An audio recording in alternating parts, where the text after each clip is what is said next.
Hi everyone, this is section 2 of chapter 6. Okay, in the previous section, we learned about how the Japanese control the locals in Singapore. In this section 2, we're going to learn how was life like under the Japanese. So as usual, I'm just going to summarize. Okay, if you need to, pause the video and read the textbook in more detail. Okay, you need it. Okay, now the first thing that we want to talk about when we talk about daily life was, of course, whether people were able to survive or not. Okay, and one of the reasons why they have difficulty surviving is because of shortages. What were things that were shortages? The most important thing you want to think of is food items. Food items were very short, and so short that people have to start rationing. Rationing means they have to take like a fixed amount only. Okay, so people cannot get, even you have money, sometimes you cannot get enough food because they don't allow you to buy so much food. Okay, and some people, however, they secretly sell the food in what we call a black market.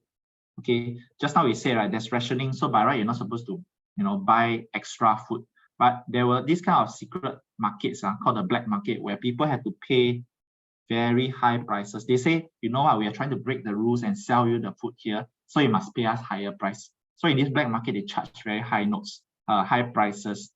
Okay, and food prices become very expensive, leading to this phenomenon called inflation. Okay, and one of the reasons why there's inflation is because first, there were very few food.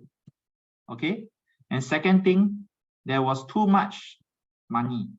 The Japanese printed a lot of money in the banana notes. That's their money. They printed a lot of these banana notes, so people got too much money. And when there's too much money and still very little food, it leads to an increase in the prices of food. Okay, the food prices increase very high. Okay, so a lot of people, they found their savings, right, become worthless because the Japanese keep printing all this money. All right, so that is the first problem with survival, food shortages. Of course, it's not just food. There are a lot of things like, medicine, clothing, water, all these are very essential things. Okay, that might be short in supply. Okay, so the other thing that people struggle with under the Japanese rule was disease and death. Okay, so what was it about disease and death? So first thing, disease and death, we want to think about healthcare and sanitation. So things like clinics, hospitals, they were not very useful. Sanitation, we talk about the hygiene, the toilet. Okay, toilet could be very poor. Okay, why was this very poor? Okay, later you will see it's because they have a very harsh living condition. Okay, the death rate, okay, because of all the food shortages, right? Okay, the death rate was very high. Many people died, okay, because of a lack of vitamins and lack of nutrition.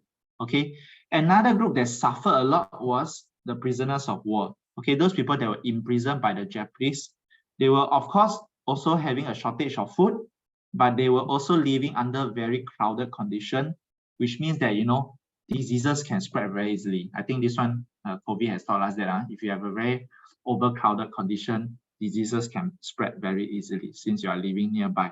Okay, and many of these prisoners of war, they died also because they were made to be forced labor.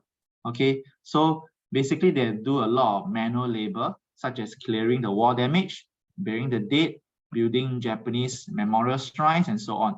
Okay, the more famous one is this thing called the Siam Burmese Railway, or the Death Railway, where they sent so many people to build a train track, but they worked so hard that in the end 16,000 of them died. Okay, because they worked so hard and given so little food, and they live under very poor conditions. So diseases and death was a very big problem under the Japanese occupation. All right. The next aspect we want to look at under the daily life of Japanese occupation was relocations. Now, what's the problem with relocation? For relocation, first thing you need to know, it means that they are relocating people from Singapore to increase agricultural output. Okay, because there was a lot of food shortage, right? There was not enough food in Singapore to feed everyone in Singapore. So they sort of kicked a lot of people out of Singapore into the neighboring places like Johor, Pahang, and so on, into Malaya, to go and make them grow their own food. Okay, So in some places, the soil was good, water was enough, food was able to grow very well. Okay. However, there were also places where the places that they go, the conditions were definitely not very good. So for example, we see that in some places, the land was too hilly, the soil was too poor to support agriculture, and many people died from a very poor condition. So relocation can be quite a very bad thing. Imagine I force you out from your house, and if the new place is good, okay, then not a problem. But oftentimes the new place may not be so suitable after all. Okay. So that is about relocation. Okay, you can see I forgot one point. In some of the new locations, there were bandits and anti-Japanese guerrillas. Anti-Japanese guerrillas basically means anti-Japanese fighters. So there were people who were disrupting the peace. So not a very great place to stay in. Okay. But okay, so we covered so far the bad things like food shortages, disease and death. These are all sort of very bad things. Okay, but there were also other aspects of Japanese rule, which is the more lighter, the more nicer aspect. Okay, the Japanese try to give people some joy by giving them leisure and entertainment. So, for example, the first one you can see that Japanese encourage people to play sports, encourage cultural activities. So sports like what football, baseball, badminton. Okay, we encourage them. Okay, they have performance. They have a police band performances. Okay, even in the prisoners, okay, the POWs, they also try to keep their morale up, keep their spirits up, okay, by having social and religious and sporting activities. Okay, this could be church services, painting murals at Changi Chapel. So although life was very hard, right, people under the Japanese occupation, including the prisoners, still try and find a way to cheer themselves up. Okay, that is why we put leisure entertainment here. So although Japanese life was tough, people were quite resilient and finding all these small ways to entertain themselves, to keep their morale up, to give themselves a motivation to keep on living. Okay, so that is leisure and entertainment. Okay, so that is for this section.